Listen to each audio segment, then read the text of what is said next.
Welcome back, heroes. And today we talk about two heroes, even though they're technically not heroes. Kind of like the Reaper and Widowmaker, these two are kind of a bit more towards the crime spree. Now, just to get things out of the way, I'm recording this during a thunderstorm, so this is Lightning Edition of Overwatch lore. So you hear thunder? That's why. The two started out separately. They were never quite together. They didn't grow up together. They actually weren't even close to each other. Now, for the sake of lore, I'm going to call them by their actual real names. Not like Roadhog and Junkrat. Those are the two I'm talking about. We're talking about Mako Rutledge, who is Roadhog, and Jameson Fox, who is Junkrat. Now, the person that kind of tied these two together was Jameson Fox, or Junkrat. I'm just going to call him Junkrat. He was the one who actually brought Roadhog onto his team. Before he became Junkrat, he was known as Jameson Fox, and if you look at the map, these two are actually Australian. So during an attack on the Australian Omnium's fusion core, this left the landscape of the Outback, which is also known as like Australia, completely, utterly annihilated. Radiation everywhere. Actually, here's a good idea. Picture Mad Max. These two look like they're in Mad Max, and you may have noticed that before. You may be just like, wow, these costumes are right out of the movie. Well, there's a reason behind that. It's because they have the same conditions. They've lived under the same conditions.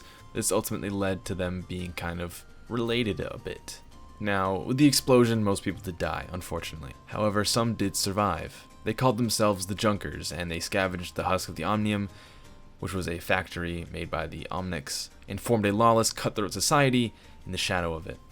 And as for the Junkers that did survive, they became a little bit mad, insane. You can see that with the personality of Junkrat. Even in his appearance, as you see his head is constantly on fire, or the ends of his hairs. That's no coincidence. That's not a character design. That is the reason why it's like that. It's because of the explosion. Now, what makes Junkrat so special is that while he was looking through all the metal and everything, all the components from the ruins, he did find something.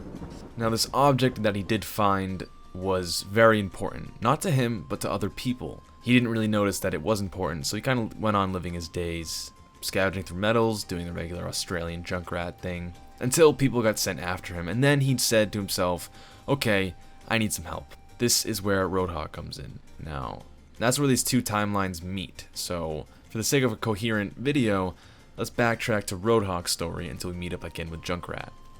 Now, with Mako Rutledge, Roadhog, his story begins after the Omnic Crisis, or his real, important story, much before the explosion of the Omnium core, which started Junkrat's story, so they're all tied together kind of here. So after the Omnic Crisis, the government officials gifted the Australian Omnium and the surrounding area to the Omnics, which was the Outback. Even though the Omnics had nearly destroyed that country, it's kind of like you messed it up, you're gonna live there. As for the people that were living there, not just the Omnics, they were displaced. This led to problems. You see, when you mess with people's area, and you just kind of uproot them from their homes and kick them out and send them free, they don't like that. I wouldn't like that. Hopefully you wouldn't like that. I would assume most of you guys wouldn't like that. So because they were displaced, they were furious over the loss of their homes. Mako, or Roadhog, and the others turned to violent rebellion, which is usually the first thing you always turn to, right? Something happens, you go violent. They formed this Australian Liberation Front and struck against the Omnium and the robot population, in order to take back the lands that were stolen from them, because that was the main objective. The government gives the land to the Omnics. You live in that land, you want the land back. Now this is where things get kind of crazy.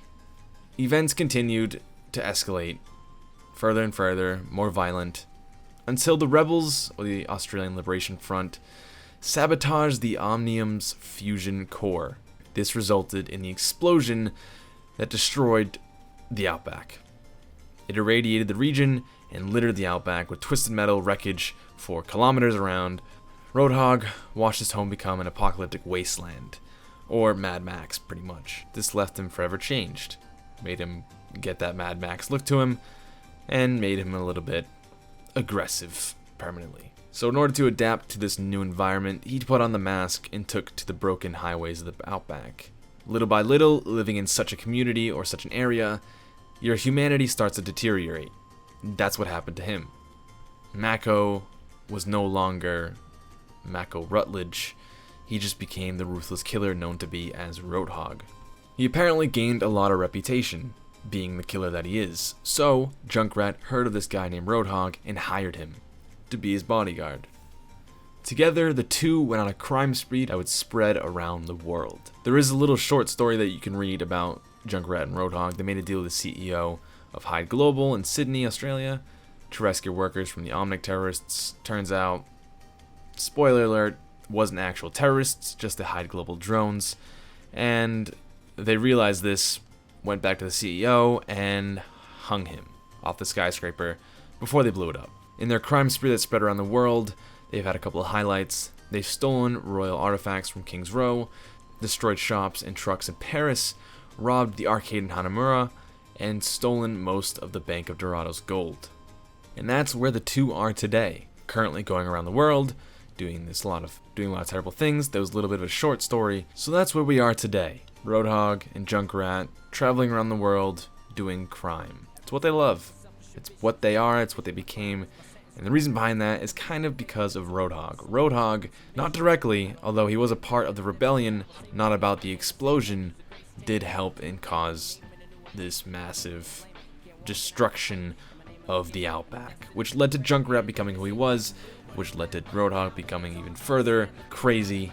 And then the two found each other, which is quite adorable. And don't forget, Junkrat is carrying something very important at all times. What it is, I don't know, but some people do know, and they need that, so they send people after him. That's why Roadhog is with him. But anyways, that's been for me. Hope you guys enjoyed, and I'll see you in the next video. Later, heroes.